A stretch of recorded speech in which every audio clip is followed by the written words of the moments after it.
सर्वांना, पत्रकार बंधूंना सर्वांना सप्रेम जय भीम, नमस्कार. प्रथम मी थोडा उशीर केला आहे त्याबद्दल तो दिलगीर आहे. येत्या 26 जून रोजी आरक्षणाचे जनक छत्रपती शाहू यांची 150वी जयंती आहे. आरक्षण हा विषय आपल्या देशाच्या राजकारणामध्ये आत्ता सध्या खूप गाजत आहे आणि आरक्षणाच्या विषयावरती इथे खूप मोठ्या प्रमाणावरती घडामोडी घडत आहेत.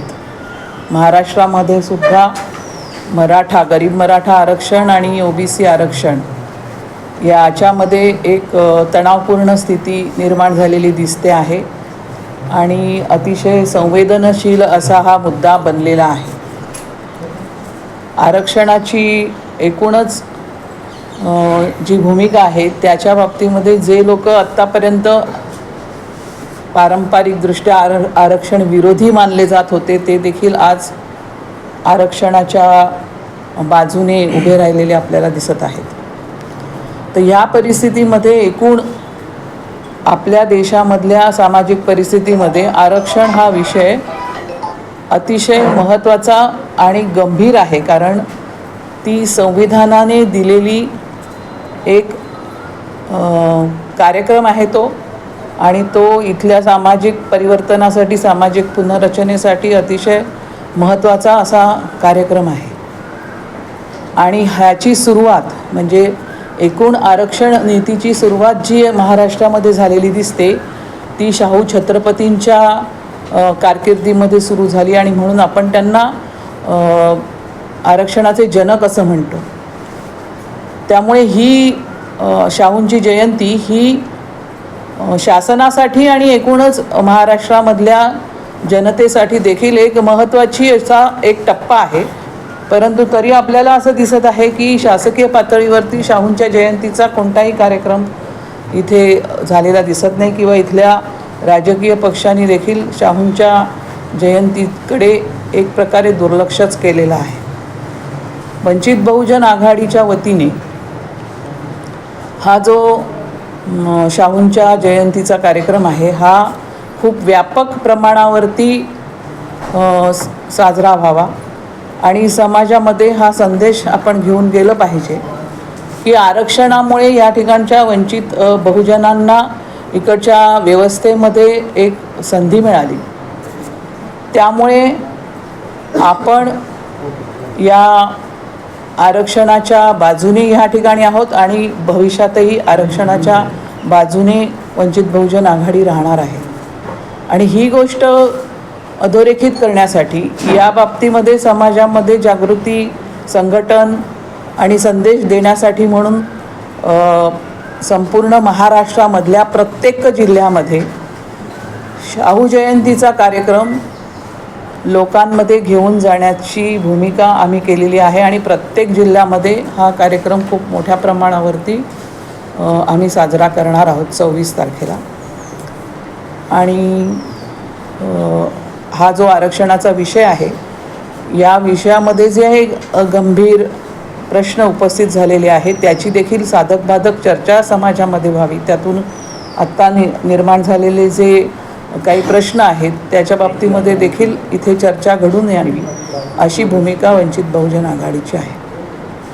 आपण अभिवादन करण्याशिवाय अजून दुसरे काही कार्यक्रम घेणार आहोत? आम्ही अभिवादन करणार आहोत, काही ठिकाणी मिरवणुका काढणार आहेत लोक, बॅनर्स मोठ्या प्रमाणावरती शाहूंच्या अभिवादनाचे बॅनर्स लावायला सांगितलेले आहेत. आणि सर्वात महत्त्वाचं म्हणजे आम्ही काही ठराव देखील आरक्षणाच्या संबंधी इथे महाराष्ट्रामध्ये जी आज परिस्थिती आहे त्या परिस्थितीमध्ये काही मागण्या करणारे आणि काही वंचित बहुजन आघाडीची भूमिका स्पष्ट करणारे, आरक्षण संबंधीच्या धोरणाबद्दलचं पुढचं आपलं वाटचाल कशी राहिली पाहिजे याच्याबद्दलच्या आमच्या काही मागण्या आहेत. आणि ते ठराव देखील कदाचित काही ठिकाणी फ्लेक्सच्या रूपाने आम्ही लावू. खूप महत्त्वाचे ठराव आम्ही 26 तारखेला जाहीर करू. वैचारिक जयंती साजरी होईल का? उद्बोधन वगैरे हो आहे. सर्व अनेक जिल्ह्यांमध्ये त्या विषयावरती प्रबोधनपर व्याख्यानं ठेवलेली आहेत. छत्रपती संभाजीनगरचं सांगा, इथे काय काय कार्यक्रम होणार? इथे अभिवादनाचा कार्यक्रम आहे ना, काय आहे, रॅली आहे. सकाळी 9 वाजता क्रांती चौक छत्रपती शिवाजी महाराज यांच्या स्मारकाला अभिवादन करून मग पुढे रॅली आहे आणि छत्रपती शाहू महाराजांच्या स्मारकाला अभिवादन करून प्रबोधनाचा कार्यक्रम होणार आहे. मॅडम, आपल्याला काय वाटतं, सध्या जे आरक्षणाची मागणी होत आहे ती योग्य आहे की अयोग्य? नेमकी कोणत्या बाजू? कुठल्या बाजूने बोलताय? मराठा समाज. गरीब मराठ्यांची जी मागणी आहे त्या मागणीला वंचित बहुजन आघाडीने यापूर्वीच पाठिंबा दिलेला आहे आणि गरीब मराठ्यांचे जे प्रश्न आहेत ते सोडवण्याच्या दृष्टिकोनामधून त्यातून काही तोडगा काढण्यात यावा अशी आमची भूमिका आहे.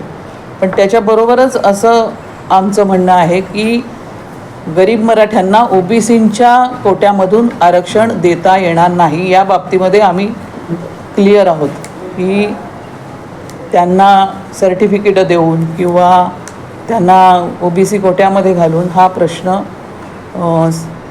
जटिल होईल आणि त्यामुळे OBCचं ताट हे वेगळंच राहिलं पाहिजे ही भूमिका आहे.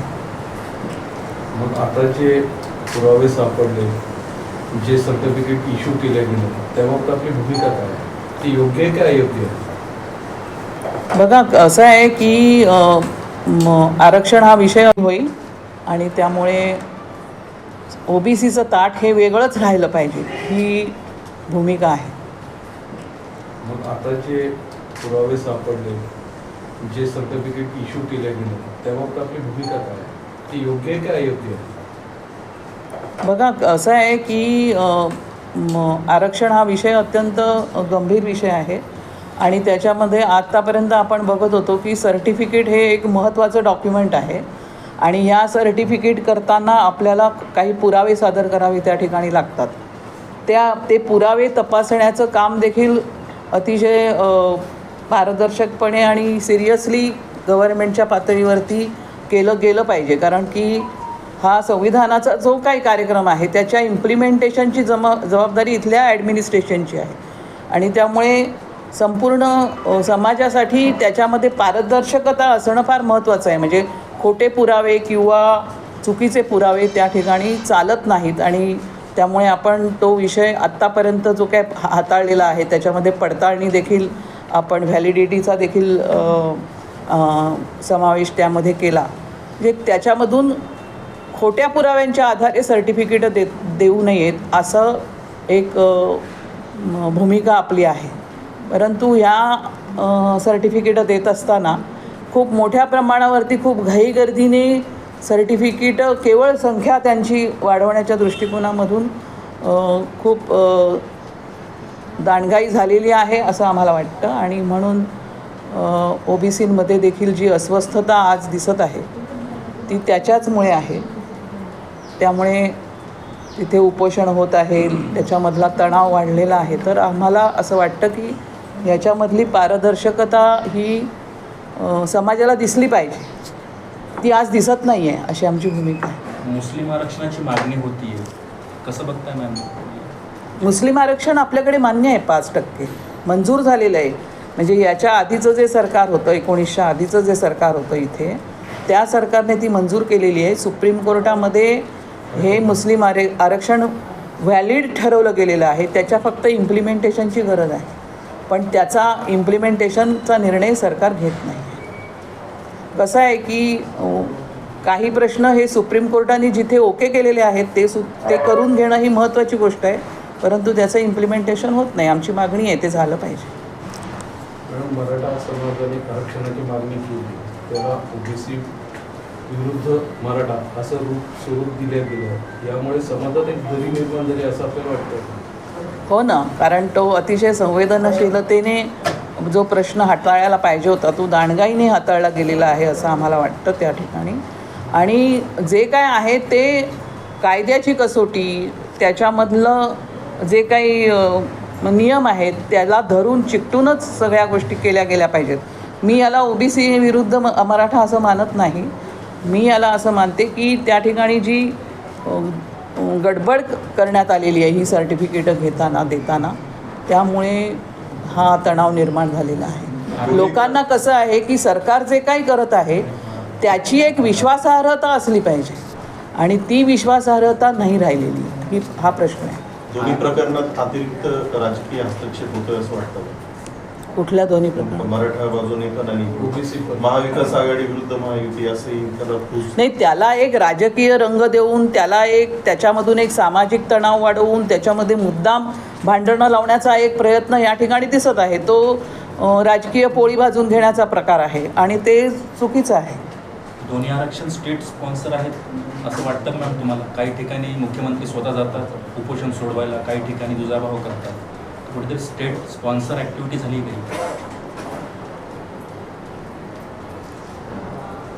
स्टेट स्पॉन्सर म्हणजे आपल्या हातामध्ये जे स्टेट आहे किंवा सत्ता आहे त्याचा वापर, त्याचा दुरुपयोग या ठिकाणी अनेक कामामध्ये झाला असं आम्हाला वाटतं.